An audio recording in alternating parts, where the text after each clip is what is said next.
We're coming close to the end here of the game. Green is down to 2 cubes left they need to place, but this game has a lot of capability to take victory points away from people. We've been seeing a lot of infighting over, the valuable spaces and whatever, and it's more and more becoming clear that, hey, the only way to really win is to get permanent victory point locations. You might sleaze, you might sleaze some ground, and there are things that are hard to take away, like this is going to be hard to take away from green. But there are other things like this which maybe they can lose, and that's a big deal, because not only do they lose that victory point, but they'd probably lose one over here. Kind of makes the end game drag more, because you have so much capability to knock someone down. Something that you really don't have in Settlers. Alright, let's start with blue. We get a 4. Oh no! Alright, so I can go up here and give green something. And I scream oh no because I have to think. Or I can go here and give green 2 somethings, 2 money. I get a card, and yellow will get a money. Now, I have tons of money and tons of cards as blue, so I'm not that worried about anything there. Another factor is, where do I want to put my my marker, if any? And putting it here would be more valuable. Now, I'm going to leave these dice here because I have to figure out my entire turn, but the first thing I have to do is move that bow. Okay, so what is my turn going to be? That's a good question. It's hard to launch. It's actually hard to launch an attack on this. It would take 2 markers. I could let somebody else do it, right? No, 2 markers won't do it, because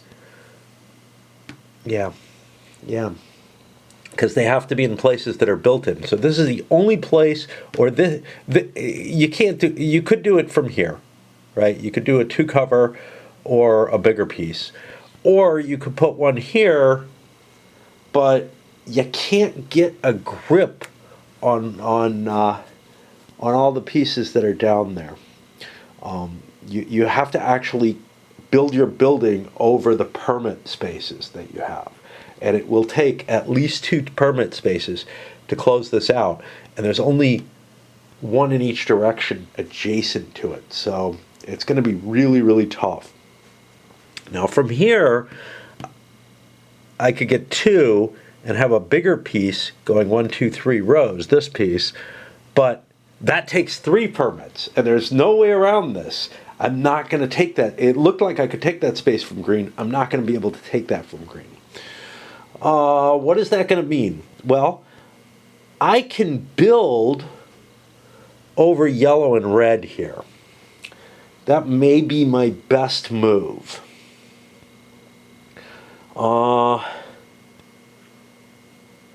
In which case, I think I want this here, because that'll give me some capability to play in other rows, depending on how I do it. Let's see what we get out of this. All right. So we're not going to think too hard. First, let's give out the money. Green gets 2, yellow gets 1. I know this is not exciting to watch, but I have to do it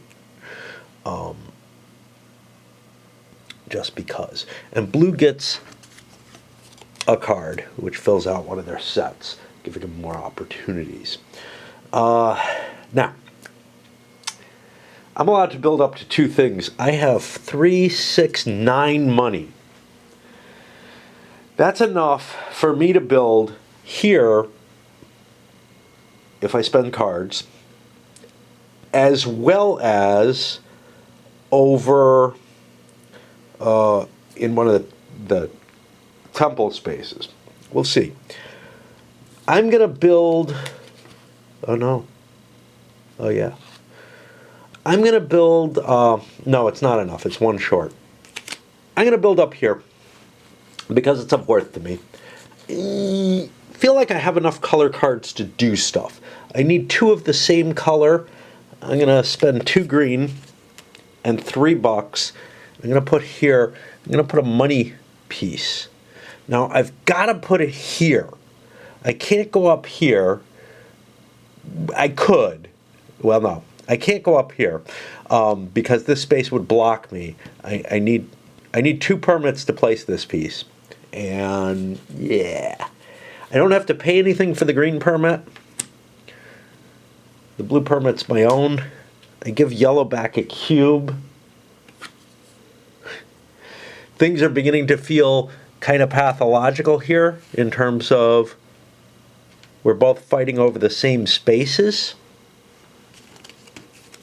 But that's a really nice location in terms of numbers. It hits the 5 and 6 row. Do I want to make another build? I want to hold, I think. I don't know. And everything just combines in such a complicated fashion. But I'm going to spend $1 to place this piece, putting me in an attack on this.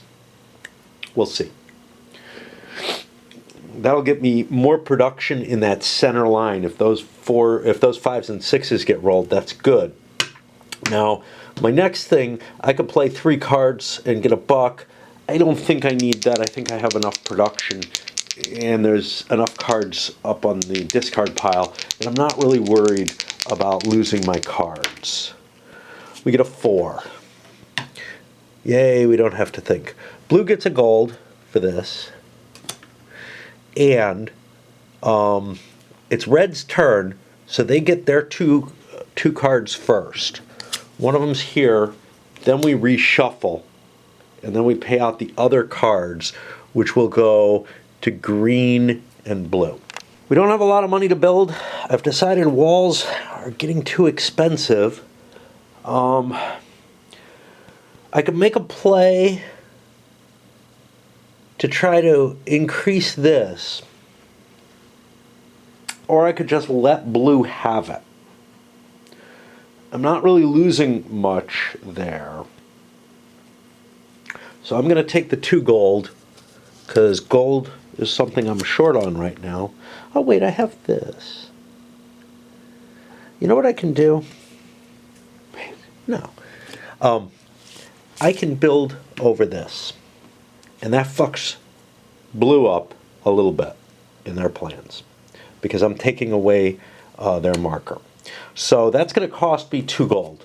Instead of getting 2 gold, I pay 2 gold. This will go back to green, but it's an initial workshop, so they get it back on the board. And red will take this.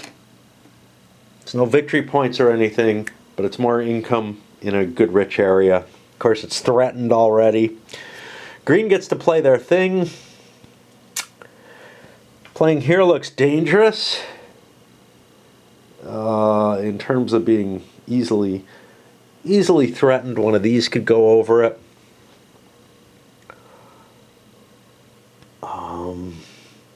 So that's the 5 row. The 4 row is a little safer. Be a lot harder for anybody to get in there, and it provides some protection to these things. So I'll throw it over there. It just moves. You know, they leave their shanties and shift them over. This is red's turn. Red did their build. Now they're allowed to buy a permit if they wish. The permit would go over here. It's not a great location again, but I could launch something here over blue. Blue's not really my problem. Do I want to take a pass and take the money?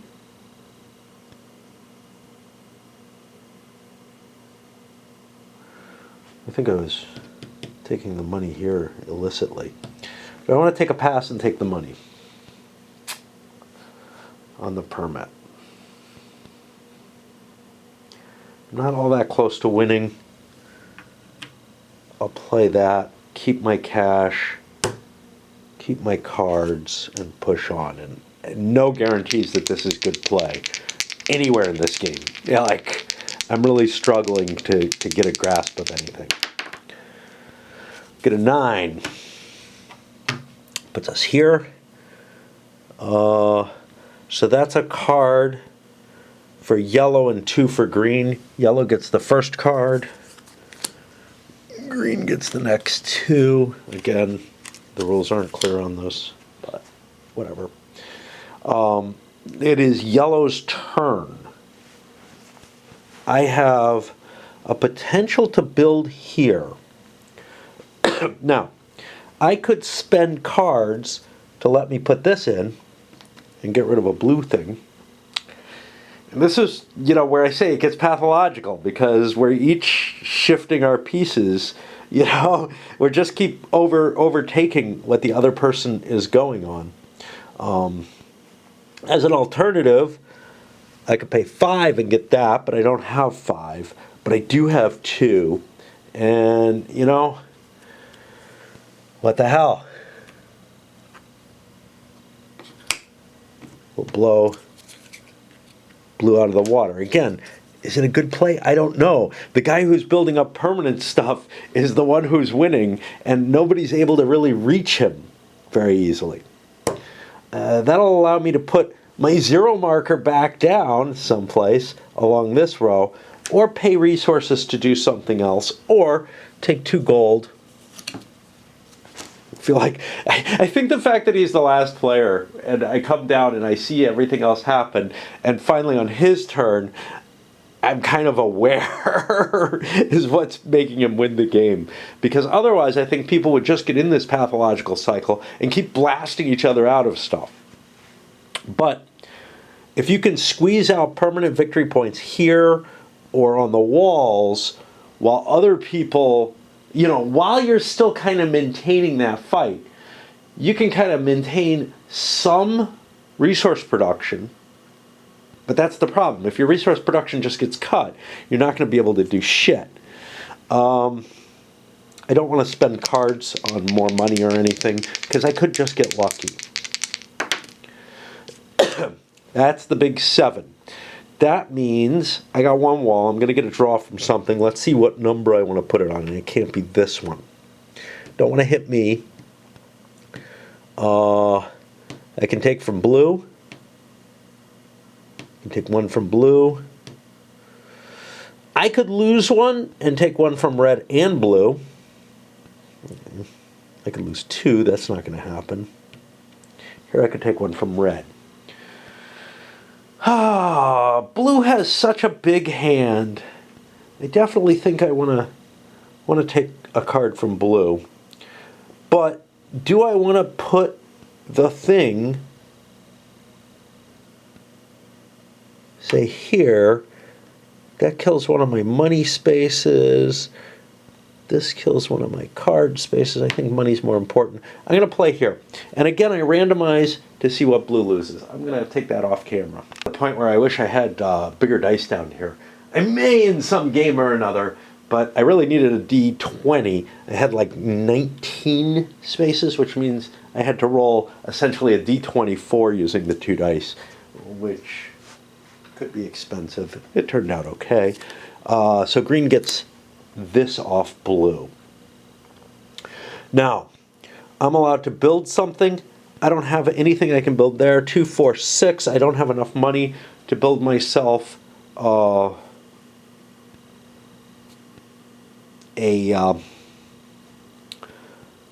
church piece. This sucks. Would I like... I can't play a token anywhere here, so I'm going to just take $2 and I'm going to hold off otherwise. Let's go around again. And, this sucks because I need to drain these last 2, but it's hard to get 2 of them. You know, even if I get 2 windmills, that only gets me 1. Of course, I could get 2 pieces, 2 windmills and a piece. So, you know, I could be playing up here and very close to winning. You know what? I got enough cash. Let's put the threat on. Let's put the threat on. Instead of playing that, what do?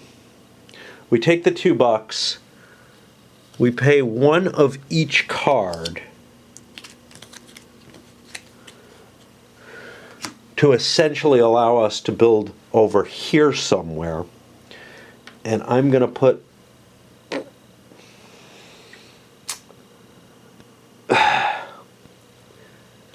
see, this goes the wrong way. I can't do this with this. I need 2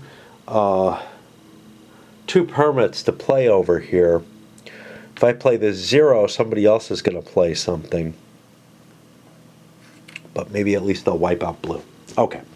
We will do it that way. I'm not thrilled about it, but whatever.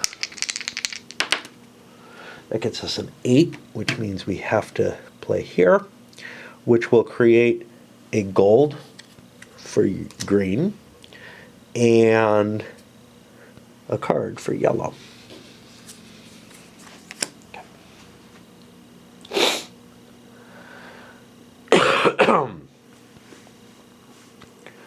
Blue have a build they want to play?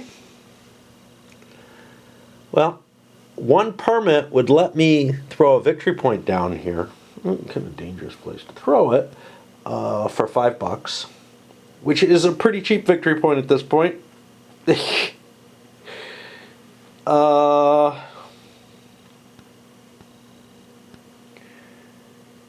second permit could help me somewhere else. I want to beat green out there, protect my thing. Yeah, you know what? I spend $5. You know, I'm eating up my resources to do this. I could put either of these. I'm going to put this because I think it is a little bit safer. It's still possible for someone to go in here and take this out with a long piece. But that gets me my $1 permitting piece, which I will put here. I'm now in the lead. I could actually build, you know, over a lot of different a lot of different choices there.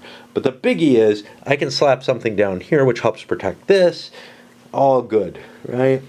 That leaves me with nothing but cards to play. I want money. So I'll take $2 for 3 cards, but I'm really draining my resources to do this, and I don't know if it's worth it, because again, it just puts me into that kind of pathological fighting over the board, as opposed to anything else. That gets us an 11. It's a number we haven't seen. And that gets a blue and a yellow. So far, these dice are being okay. Initially, there was this big run of 7s, which may just be I'm not flinging them with enough force. But I haven't been seeing crazy numbers coming up far too often, right? A big string of 7s might happen. Okay. I could build. I have a permit. If I build here, it's in some danger, but not a hell of a lot. A single permit allows me, I could put a $5 victory point space here. I could put a well there, which might be better. Not budging my thing. But if I budge my thing, I could drop it down to here, which is kind of neat. Unfortunately, I don't have $5. So let's forget about that. Yeah, I can't build shit. So now I can play a permit. I can play one out here for $1. Could be really valuable. I hate to lose the money, but I'm going to put it down here. And because I'm in a good row now, and that's a place which can get me some ground on there, although I'm not going to get any victory points off that. Now we're to yellow. Yellow rolls an 8. What do we produce? That's a gold for green. just piling up the money. They're going to win. They're going to win real soon. And a card for yellow. And it's going to be almost impossible for me to tell why. The idea of where they invested and whatnot, they just kind of didn't get hammered. And they were able to hold good resource locations without getting hammered. But, yeah. Okay. Yellow can build. Yellow has $5 with nowhere to build. Not going to build. Yellow can drop something down here. Two somethings does something. Might stop green from winning, so I'm going to play that and hold my money.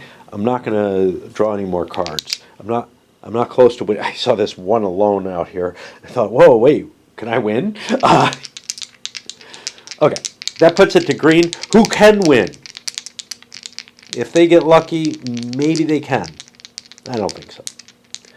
I don't think they have $14 there. If they have $14, they win the game. We get a 9. Okay. That's no money. 2 cards for two for green, 1 for yellow. So green gets the first 2 because of the rules interpretation that I had to make. Yellow gets 1. And now we count the deck. How big is it? 2, 3, 4, 5, 6, 7, 10. 10 ain't gonna do it. If I had the capacity to build here, yes, I would win. I do have the capacity to build there. Sort of. Yep, I win. I've got a permit here. I spent 5 to build. I didn't even see this. And I put a well over this space. I'm glad this is over. That moves this up 1, puts my last marker down. Game is over. Everybody got an equal number of turns. I'm so fucking happy it's over because other than the fact that green was sort of in some sort of protected space, and I don't know that they really are. Sure, this piece couldn't be attacked, and that's big. What else couldn't be attacked? This piece, it's gotten covered. It can't really be attacked. This piece could have been attacked, though. And anything else that they had on the board? Everything else was pretty permanent. And the big thing that you wanted to take from them was something like this, or this, which were sitting on the windmills, which would, break a couple of their points. They managed to get enough points on the board that were just unable to be hit. How did they do it? I don't know.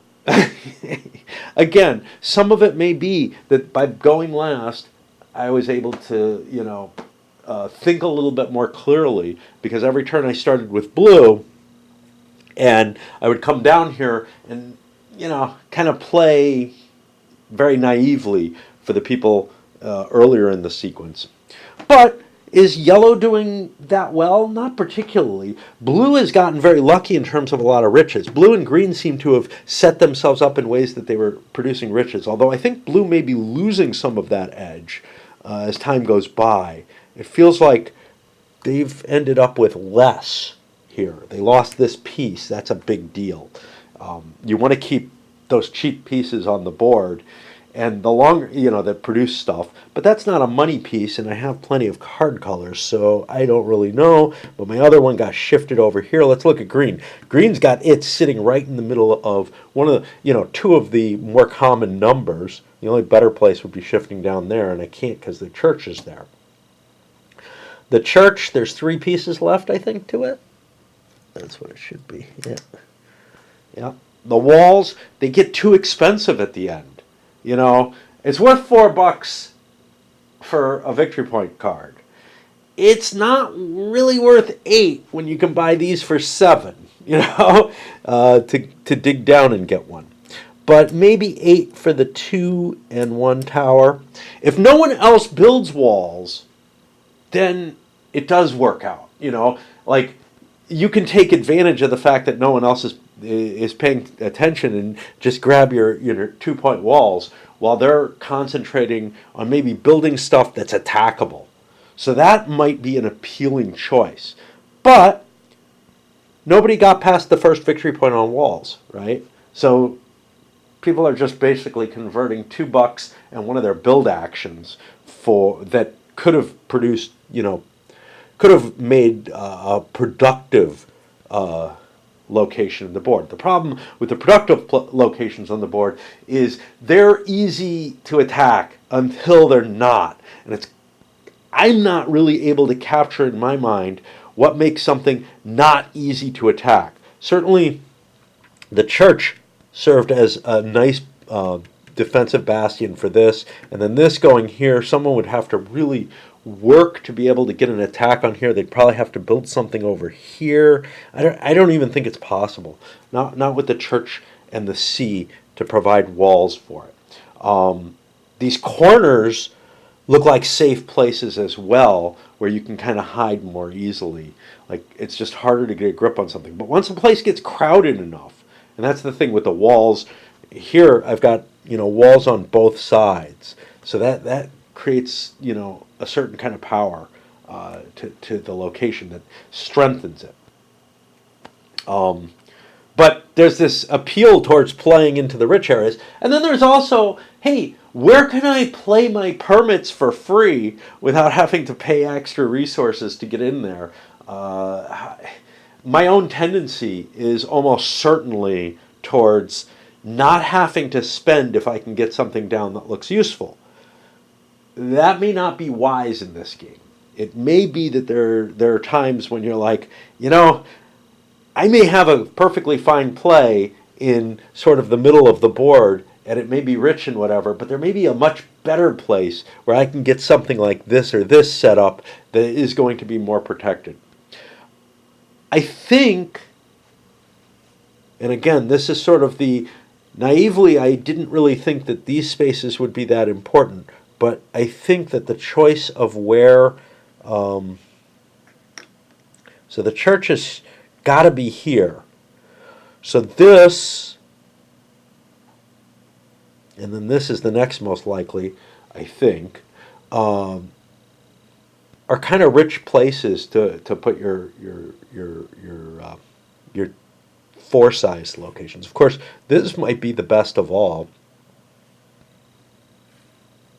In which case, yeah, it's kind of a skewing thing. It depends on how you build it. But the thing is, it feels almost natural to want to build as many as you can there. Is there any sense behind this in terms of, did I learn anything about the strategy? Yeah, maybe some little patterns that I can use if I were to play this again real soon. But man, I still feel kind of like I would be struggling to come up with what I want to do. As opposed to Settlers of Catan, where again, almost initially there's this intuitive thinking of, hey, I want resources, these locations produce greater resources, and they're not more at risk because of it. In this game, they're more at risk because of it, which means that you've got this kind of balancing act that you just don't have in Settlers, because things can be taken away from you. The game can also perhaps go on forever, depending on the players, of course. But if the players just keep whacking each other, they're never going to get closer to victory. They're just going to always be fighting over the valuable territory in here. Eventually, I think luck and increased resource production will allow someone to at least fall into, which is pretty much what I think happened to Green, fall into a position that's just more defensible. And because I don't feel like they engineered much. Although they did build around that thing. The choice here was a good one. Maybe I didn't do it consciously, but it happened. And some of it was kind of conscious. In both these cases, these things were moved into place to help defend that location. That's a valuable location. It's sitting on 2 windmills. It's worth a victory point. It doesn't produce much because it's in a stupid, number span, which means other people aren't going to fight over it as much. So, the fact that I chose to be here fairly early, or accepted being there because the boat went there, helped direct me towards a situation where things kind of went into defend with it. Your best defenders, though, may be your initial working huts. Those may be the things that you're going to be using because you don't have to pre-plan those. You don't have to telegraph and, get the right roll or spend the right resources to put your permit into a location that may not be so great. This was not a good place to be in terms of production. Yeah. Did it ever produce? I think it did once, but it's just not a great place to be for production. So by putting something there right away, it's almost a permanent victory point for only 3 gold plus the permits, which may not be all mine. So it's a victory point for that. Plus the fact that it's on the windmills gets me maybe another victory point. And then I can start flooding stuff into there to get me additional protection. And some of that stuff gave me an additional victory point, even though it's not a victory point piece, and therefore was fairly cheap to put there. So that got me 2 more windmills up there. Certainly the focus on the windmills worked well as long as you put it on defensible ones. When red grabbed their first windmill, and it seemed like kind of a nice idea, but it got undermined. And green took it over, or yellow took it over. I don't remember. I think green took it over. That very space. And then, keep in mind what is fixed terrain and what's going to give you defenses, I guess. And try to slip something in there when you've got a little extra resources and everything, when you've got decent production on the board, and you don't really look like you're in the lead, but that can kind of snowball into a lead that may be hard to dislodge you from, just because you have some extra victory point markers on the board. Similarly to the walls, if somebody doesn't grab the walls and you grab a lot of walls and end up with a lot of the 2-point walls and end up with a lot of victory points for that, well, they're never going to take them from you, and you can still compete and fight in here. Of course, everyone will be working more against you, but what we saw was it was hard to get a grip on green because of the defensible locations they had managed to get into and the permanent victory points that they got as well. So they ended up squabbling among each other and not being able to really coalesce as a real force against green and take them down. All right, that's the end of the game. I'm glad it's over. I don't know what I'm going to be doing. So the fact that I got the Europa Universalis, I feel like I have to do that next, in which case, I've made it through 2 pages of the rules, the intro, which is really exciting, actually. It's basically just an intro, but it's exciting in the sense of, how it's speaking to the topic and the game itself, which leads me to think that, they're looking at it realistically, but also really trying to capture a lot of what the video game does. We'll see. We'll see how well they do. But the other is, maybe I'll set up Talavera because it's going to take me a while to get through the rules. It's a 40-page rule book, and then there's additional booklets that I think I'm going to have to look through as well. The thing is, I'm so worried that Talavera is going to be slow. But, I've already proven I can pause the NBS stuff. So I think it's likely you'll probably see some Talavera stuff before you see the EU stuff go up. But it might well get split. And I don't know which, there's 2 battles in Talavera, so I don't know which one's happening. Okay, let's send this up. At some point or another, I'll review it. yeah. So that's the next thing you'll see is the actual review for this. Or maybe some personal shit, because I want to do something about the 2 years in, but I don't know. It's just so, my life is so fucking worthless now.